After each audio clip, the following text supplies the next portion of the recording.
ان نئے قوانین میں بین الاقوامی طلباء کے لیے انگریزی زبان کے ٹیسٹ یعنی آئلٹس کے حوالے سے سخت معیار رکھے گئے ہیں۔ یعنی پہلے جہاں گریجویٹ ویزا کے لیے آئلٹس کی 6 بینڈ کی ضرورت ہوتی تھی، اب وہ بڑھا کر 6.5 کر دی گئی ہے، جبکہ اسٹوڈنٹ ویزا کے لیے آئلٹس کی شرط 5.5 سے بڑھا کر 6 کر دی گئی ہے۔ اس کے علاوہ دوسری مرتبہ ویزا کی درخواست دینے والوں سے مزید سوالات کیے جائیں گے۔ اس دوران انہیں یہ ثابت کرنا ہوگا کہ مزید پڑھائی سے انہیں اپنے کیریئر یا اپنی تعلیم میں بہتری لانے میں کیسے مدد مل سکے گی۔ ایسے تارکین وطن جن کے پاس مخصوص یا ضروری ہنر موجود ہیں، ان کے لیے ویزا حاصل کرنے کے طریقے بھی بہتر کیے گئے ہیں تاکہ انہیں مستقل رہائش حاصل کرنے کے لیے بہتر مواقع دیے جا سکیں۔ آسٹریلیا کے وزیر داخلہ کلیئر اونیل کا کہنا تھا کہ نئی پالیسی سے آسٹریلیا میں ایسے ہنرمند افراد کو آنے کا موقع ملے گا جن کی ملک کو زیادہ ضرورت ہے۔ اس کے علاوہ جو لوگ پہلے سے ہی ملک میں رہ رہے ہیں، کام کر رہے ہیں اور پڑھ رہے ہیں، ان کے استحصال کا خاتمہ کیا جا سکے گا۔ جعلی کالجز اور جھانسے میں آنے والے طلباء۔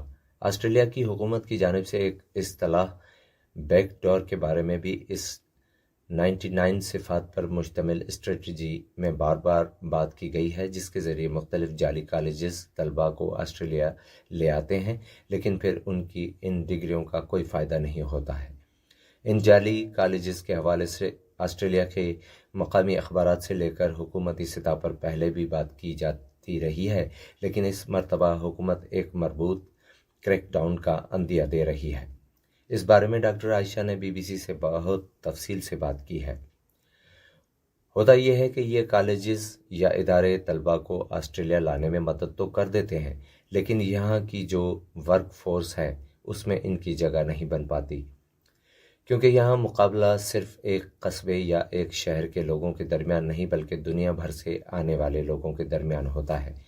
عائشہ کہتی ہیں کہ تو پھر یہ تارکین وطن عام طور پر نظام میں فٹ نہیں ہو پاتے بلکہ بوجھ بن جاتے ہیں اور ان کے لیے مستقل طور پر عارضی کی اصطلاح استعمال ہونے لگتی ہے۔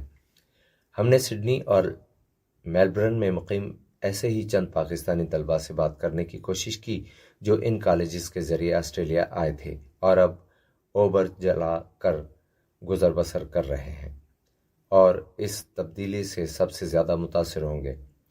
اکثر طلباء نے ہم سے بات کرنے سے انکار کیا، تاہم ایک طالب علم نے نام ظاہر نہ کرنے کی شرط پر ہم سے مختصر بات کی ہے۔ انہوں نے بتایا کہ وہ کیسے بھاری رقم کے عوض کئی سال پہلے آسٹریلیا آئے تھے، لیکن پھر نہ صحیح طریقے سے پڑھائی پر توجہ دے سکے اور نہ ہی اتنا کما سکے کہ کسی اچھی یونیورسٹی میں داخلہ لے سکیں۔ انہوں نے بتایا کہ اب ہم پھنسے ہوئے ہیں۔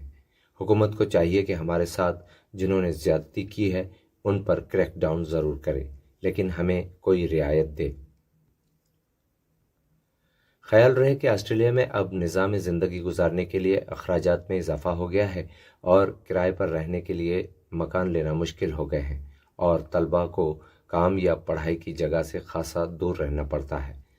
عمار رندھاوا نے سڈنی سے بی بی سی سے بات کرتے ہوئے کہا کہ اس پالیسی میں طلباء اب ہر ہفتے 40 کی بجائے صرف 20 گھنٹے کام کر سکیں گے۔ یہ وہ رعایت ہے جو انہیں کووڈ کے دوران دی گئی تھی۔ عمار کا کہنا ہے کہ یہاں پر کرائے بہت زیادہ بڑھ گئے ہیں۔ 2 سال پہلے تک آپ کو اسٹوڈیو $300 میں مل جاتا تھا، اب آپ کو کمرے $250 سے کم کے نہیں مل رہے۔ اب زیادہ طلباء کو جو مسئلہ آئے گا وہ مالی بحران کا ہوگا، انہیں اپنی فیس دینے میں مسائل کا سامنا ہوگا۔ وہ کہتے ہیں کہ پہلے ہم 40 گھنٹے ہفتے میں کوئی بھی کام کر کے کم سے کم $1500 بنا لیتے تھے، جن میں سے لگ بھگ $1000 تک ہم بچا کر مہینے کے $4000 بچا لیتے تھے اور یوں فیس ادا کرنے کے قابل ہو جاتے تھے۔ اب صورتحال یہ ہے کہ حکومت نے دوبارہ ہفتے میں صرف 20 گھنٹے کی گنجائش رکھی ہے اور اب تو کرائے بھی اتنے بڑھ گئے ہیں تو طلباء کا گزارا کیسے ہوگا؟ ڈاکٹر عائشہ یہاں ایک اور اہم پہلو کی طرف توجہ دلواتی ہیں اور وہ اس طرح کے موقعوں پر عموماً تارکین وطن کے بارے میں مقامی آبادی کے جذبات کے بارے میں ہے۔ وہ کہتی ہیں کہ جب حکومتوں کی جانب سے اس قسم کی بات کی جاتی ہے، لوگ بیک ڈور کے ذریعے ملک میں داخل ہوتے ہیں اور نظام میں موجود خامیوں کا فائدہ اٹھاتے ہیں تو معاشرہ اسے مختلف نظریے سے دیکھ سکتا ہے۔ خیال رہے سن 2008 اور 2009 کے دوران آسٹریلیا میں انڈین طلباء کی جانب سے ملک میں ان کے خلاف ہونے والے جرائم کے خلاف احتجاجی مظاہرے کیے گئے تھے اور یہ آسٹریلیا اور انڈیا کے درمیان سفارتی خلیج کا باعث بنے تھے۔ ڈاکٹر عائشہ کہتی ہیں کہ حکومت کو چاہیے کہ وہ آسٹریلوی شہریوں کو جا کر سمجھائے کہ یہ کریک ڈاؤن اس لیے نہیں کیا جا رہا ہے غیر ملکی طلباء کی غلطی ہے، بلکہ اس لیے کیونکہ یہاں کی مقامی چھوٹی کاروبار ہی اس خامی کا غلط فائدہ اٹھاتے ہیں۔